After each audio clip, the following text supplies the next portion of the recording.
how this could be essentially used in India. My intention was always, while I was sitting in the valley, my intention was, how can we use solar to help India transition to a cleaner energy source. And the thing was, after my research, what I found was solar was still very expensive at that time. In excess of 25 rupees per unit of electricity. So I said, okay, maybe this is not the right time for me to look at this, and I sort of put it aside and continued to work on other things. I did return to India. I did my MBA from ISB. Ended up joining McKinsey, and I was working on operations and other consulting projects, strategy, and so on. When one day in 2007, I got an email from within McKinsey saying you have an opportunity to be a cleantech fellow, right? So I took that opportunity because I was always sort of tracking what was happening with solar, and by that time, you had seen countries like Germany, Spain, and so on taking initiative to use solar at a larger scale for electricity generation. So that's when I started working, got into cleantech, the cleantech practice in McKinsey, and we did some work on climate carbon cost curves for basically climate change mitigation and adaptation.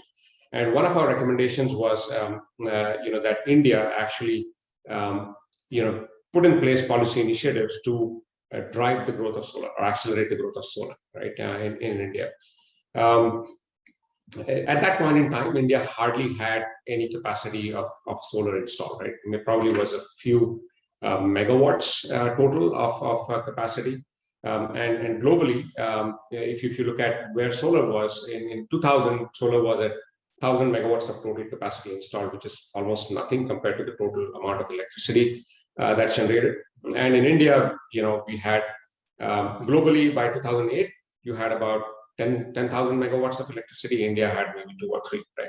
There was solar electricity generation. So there was hardly any solar happening, right? So what happened at that time with these recommendations, the Prime Minister's office, which was responsible for overseeing, a plan for carbon mitigation, they invited us and they said, why don't you work on preparing a plan, right? Preparing a plan. We have this idea of a national solar mission. And we would like to know, what solar can be, where can it really go, right? And what should be the target, right? You need to have, for any mission, you need to have a target. And they wanted us to, basically present our perspective, right, to them. So 2008, we worked on this for a couple of months. We used all the, McKinsey knowledge, global expert, insights, to construct, what we thought was a model for solar growth in India. And December 2008, I had the opportunity to present this to cross-section of ministries in the Prime Minister's office. At that time, there was a gentleman named Mr. Shyam Saran, who was a special envoy on climate change for Manmohan Singh, who was the Prime Minister at that time. And he was sort of coordinating this effort from the PMO's office. And we stood there and we presented, we gave a roadmap, and we said, you should look at solar being anywhere between 20,000 to 30,000 megawatts of installed capacity as a target by 2022, right? And I can still remember the pin drop silence and the expressions on the faces of all the secretaries and people from the various ministries who were there in that presentation, because for them, solar at that point in time was still about 15 to 18 rupees a unit of electricity, and their expressions were sort of incredulous, saying, how can these guys propose something like this, which does not make sense? I mean, why would we ever install so much solar capacity at such a high cost? It makes no sense whatsoever, right? But Mr. Saran was, incredible in that sense that he really listened. He went into the details of what we were proposing, why we were proposing. He obviously saw what was happening around the world, where Spain, Germany, etc., had started to, accelerate solar. And as I said, there was about 10,000 megawatts of solar capacity installed globally at that time. And what we were proposing was about 20,000 to 30,000 megawatts of solar by 2022, which was still about 14 years away.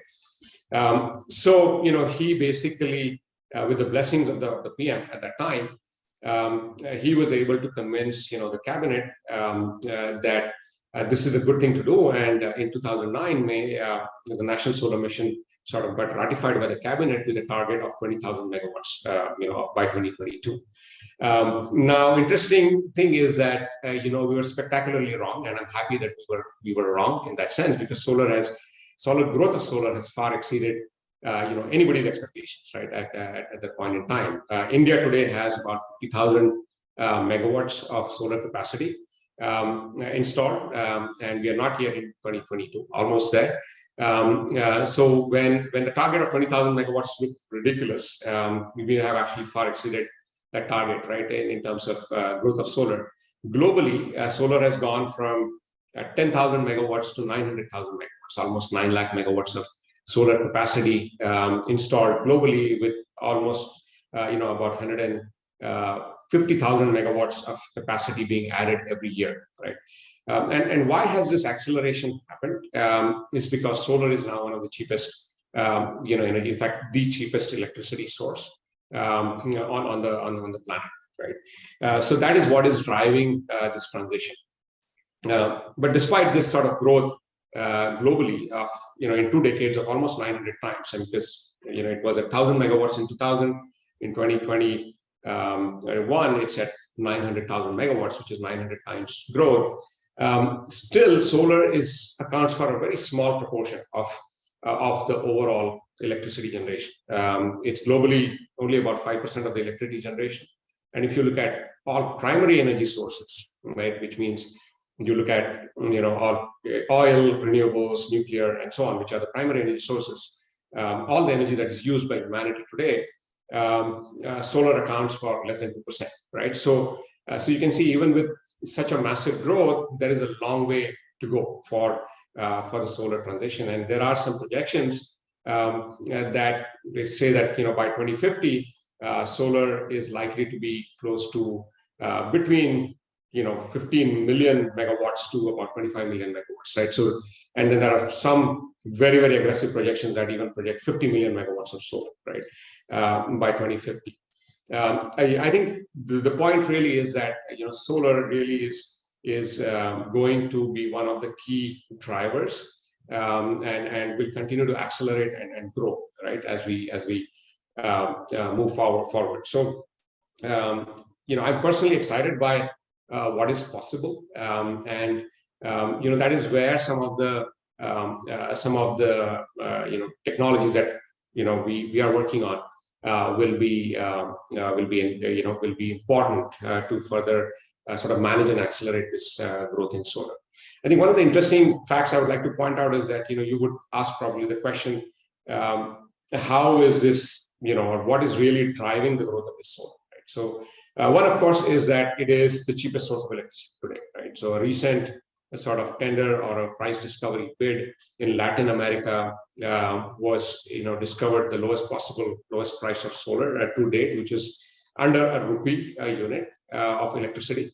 As you all know, we probably pay anywhere between 5 rupees to 8 rupees per unit for electricity that we consume, right, in our homes and in our commercial and industrial buildings. So solar today is by far the cheapest source of electricity, and that is why it is basically pretty much accounting for a large part. Of course, there's also wind as well, but solar is actually cheaper than wind today. So you have solar accounting for a large part of growth in electricity demand. And there's hardly any new coal power plants being built, simply because it makes a lot more economic sense to do solar. Also, as older coal plants get phased out, you will see more and more of those plants getting replaced, that electricity get replaced by solar electricity. So that is one key driver of growth in solar. But there's another interesting key driver which is likely to emerge from what I call the new kid on the block, which is essentially hydrogen energy, or in particular green hydrogen. Now, hydrogen has been around for a long time. It's been used primarily in oil refining and the fertilizer industries. But what I'm talking about is use of essentially hydrogen to generate electricity, right? And to generate or drive mobility and transportation. Right? And this hydrogen that you want to produce here is what is called green hydrogen, which means hydrogen that is produced from renewable sources, as opposed to gray or black hydrogen, which is produced from coal or from natural gas, right? Which still ends up resulting in carbon emissions. So hydrogen is beautiful in the sense that if you produce it from solar, which is clean energy, you essentially get a fuel that can be used in fuel cells to produce and drive mobility, for example, or produce electricity, right?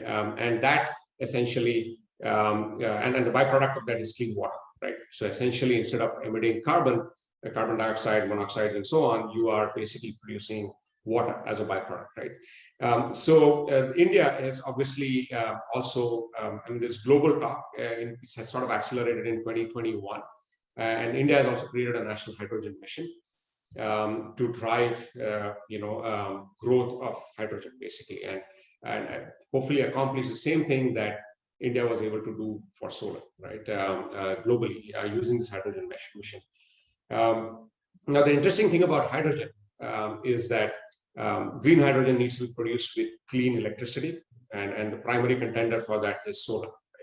Right? If you look at just one sort of simple statistic, if you want to replace the diesel consumption in the country, let's say used by trucks and buses, which are heavy vehicles, by green hydrogen, right? So just replacing about 20% of today's consumption with green hydrogen will require about 80,000 megawatts to 100,000 megawatts of solar capacity to produce this green hydrogen, right? And just to put this again in context, I mentioned that the total installed capacity of solar electricity in the country today was about 50,000 megawatts. So you can see, how the combination of just cheap solar, which is replacing existing electricity, and this hydrogen, which is sort of the newly emerging fuel of choice, if you will, for powering mobility, will drive and accelerate growth of solar. I'm personally, extremely fortunate to have been part of this solar energy journey. Starting from the late 90s, where it was more of an interest of personal passion and interest, to actually getting into this sector and contributing in a little but sort of a meaningful way. I can tell all of you that if you are passionate about technology, and you intend to do something with regards to climate change, I think solar energy is a very interesting area, because it still has massive room to grow, and it requires a lot of people, a lot of ideas, and solutions to help continue to help us replace the dirty fuels with cleaner energy sources. So hopefully, we can keep the temperature growth to under 2 degrees Celsius. So again, thanks a lot for this opportunity, and I hope some or all of you will do something and find solar energy exciting and do something in this space.